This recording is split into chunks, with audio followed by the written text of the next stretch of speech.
To file taxes using tax guidelines online, start by gathering all necessary documents, including your Social Security number, W-2 forms from your employer, and any other relevant income statements.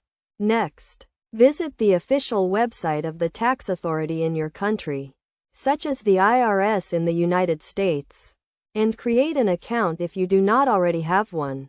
Once you are logged in, select the tax filing option and choose the correct tax year.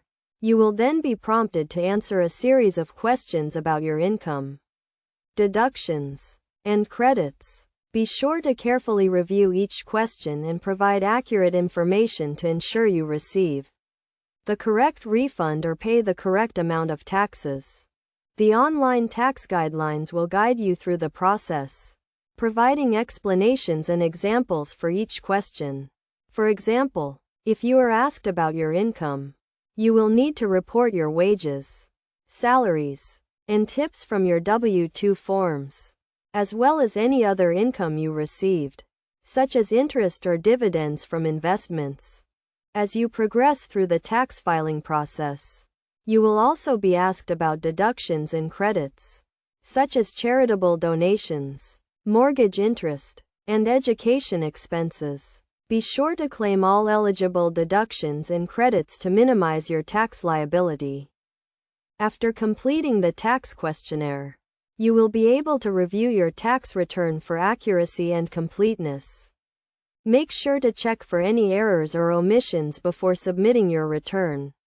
Once you are satisfied with your return, you can submit it electronically and receive a confirmation of receipt. It is also a good idea to take advantage of the online tax guidelines and resources, such as tax calculators and FAQs, to help you navigate the tax filing process and ensure you are in compliance with all tax laws and regulations. Additionally, consider using tax preparation software, such as TurboTax or H&R Block, to help guide you through the process and ensure accuracy and completeness. By following these steps and using the online tax guidelines and resources, you can easily and accurately file your taxes online and receive your refund or pay your taxes owed in a timely and efficient manner. Remember to always keep a copy of your tax return and supporting documents for your records, and to seek professional help if you are unsure about any aspect of the tax filing process.